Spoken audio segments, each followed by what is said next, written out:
রাজকুমারী, আজকে তোমার জন্মদিন। বলো তুমি কি উপহার চাও? যা চাইবে আমি তাই দেব।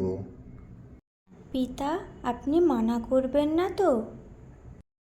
না না, মানা করবো কেন? বলো তোমার কি চাই। আমি পাখি হতে চাই পিতা। আমার খুব ইচ্ছে পাখিদের মতো উড়ে বেড়ানোর। এ আবার কেমন ইচ্ছে?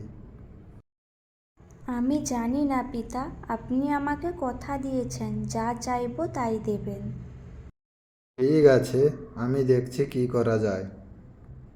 মন্ত্রী, সাধু বাবাকে খবর দাও। ঠিক আছে রাজামশাই, এক্ষুনি খবর পাঠাচ্ছি। প্রণাম রাজামশাই, বলুন আমায় কী জন্য ডেকেছেন? রাজকুমারীর শখ পাখি হওয়ার। আপনাকে ওকে পাখি বানিয়ে দিতে হবে। আপনি কি পারবেন?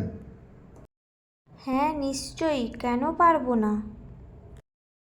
তবে হ্যাঁ, একদিনের জন্য। কাল আবার ওকে মানুষ করে দিতে হবে।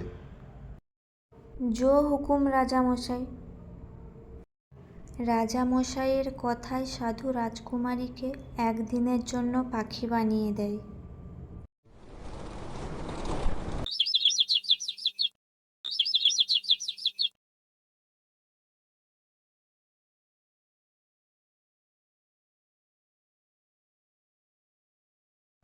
সে পাখি হয়ে সারাদিন পাহাড় পর্বত, বন জঙ্গল নদী সব জায়গায় নিজের ইচ্ছে মতো ঘুরতে থাকে। পাখিদের সঙ্গে গল্প করে এবং পরদিন সকালে আবার পুনরায় পাখি থেকে রাজকুমারীতে পরিণত হয় এবং রাজপ্রাসাদে ফিরে আসে।